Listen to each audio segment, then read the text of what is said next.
A really easy dinner, think piccata, but a little more on the garlicky basil vibe. It's delicious. I'm calling this my chicken scallopini with a garlic lemon basil sauce. It's sensational. I'm gonna walk you through it. Does not take very long at all, and you will love it. The first thing we're gonna do is work on our chicken. Now I've got some chicken, these are known as chicken cutlets, chicken scallopine. Sometimes they'll just be labeled thinly sliced chicken breasts. And if you can't find them, just take regular sized chicken breasts and pound them thinly yourself. You want a nice thin one for this. That's sort of the scallopine style. In my large skillet, I've got my 12-inch skillet here. I have some neutral oil. I'm just using some light olive oil. And the reason I'm using that is because when I add my chicken that's been coated with a little bit of flour, the flour can burn, and I want to be able to discard that before I make my sauce, if that makes any sense. I'm just taking a little bit of garlic and herb seasoning to my flour, along with some salt, same thing to the chicken, and just sort of season every layer of your dish. I'm just gonna give it a little zhuzh like that. I'm gonna push the flour to one side just so that I don't get a ton of stuff dirty. And I'm just gonna take my chicken, dredge it in here. It doesn't have to be perfect. Trust you me, does not have to be perfect. This is gonna get a really lovely sauce. It's gonna be filled with fresh basil, shallot, a little wine, a little basil, a little lemon. It is delicious. Wrong side, I almost dumped the whole thing out. That would have been a terrible idea. Let me lower that so I can get more chicken seasoned. Well, that was terrible. And ready for the skillet. Lay your chicken in. It's nice if you can let them sit with the flour just for like a minute or two, because what happens is the flour really adheres to the chicken. I'm gonna go ahead and let that sear and brown on both sides.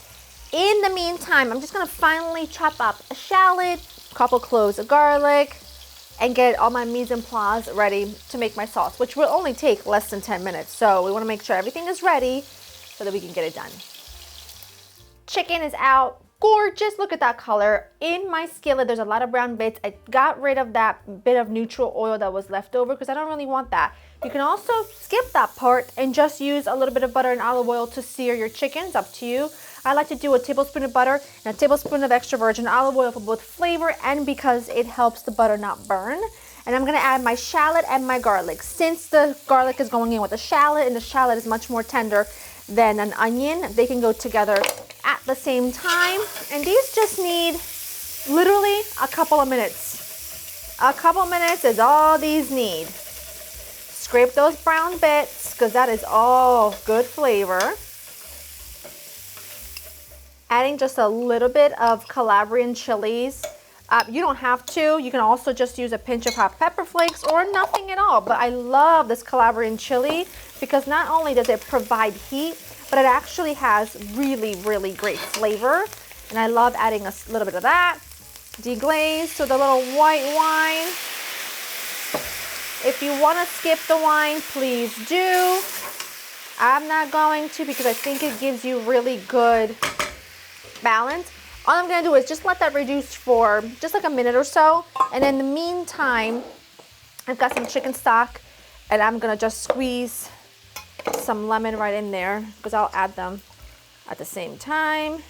I like it pretty lemony, so I'm probably just gonna go a full lemon. If you don't like it as lemony, just do a half of a lemon, but you know me. I like it pretty straightforward, pretty lemony. Look at how good this is looking already. This is looking good. Gorgeous and delightful. I'm gonna add this in.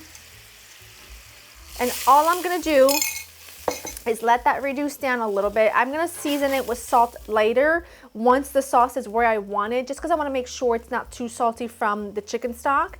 And then we're gonna add the chicken back in. I'm gonna do a little bit of butter, a little bit of basil, and that's done. All you need is some angel hair, a little bit of rice, maybe a little orzo, a roast potato, a starch of some kind, but also you could just do a baguette and dip it into the juices. I mean, I wouldn't tell you not to. And that's pretty much all you need. Sauce is looking good. I added a pinch of salt. It reduced nicely. Cold butter goes in. Lots of fresh basil. Well, a good amount of fresh basil. I'm also gonna add some more to the top. But you know, when you introduce basil to heat, it blooms. Oh my gosh, it smells amazing. Chicken goes back in to this lovely pool of golden gorgeousness. It's bothering me a little bit that this piece is a little thicker than the rest, but it's fully cooked through, so do not worry. Look at that.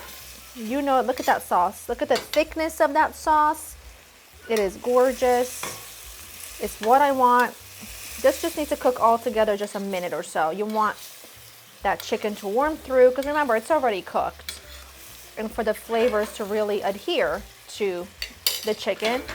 And that's pretty much it. We're just gonna give it a minute, and then we taste, and then we eat. Best part of my day. It is done. It's so glossy and glorious. Look at this. That's what I want. I don't want a thin runny sauce. I want a gloriously thick and glossy sauce. I'm gonna probably serve mine over some orzo. A little bit of butter, lots of Parmesan, fresh herbs, a little lemon zest. Do it. Ha. It just looks so good, but it's simple. It's light. The flavors are bright. It's delicious. If you're gonna make really thin chicken breasts within 20 minutes on a weeknight, let it be something like this, because it really is sensational. The family will love it. I'll have the recipe linked for you down below. Hope you enjoyed spending time with me, and I will see you in the next one. Bye-bye. That's gorgeous.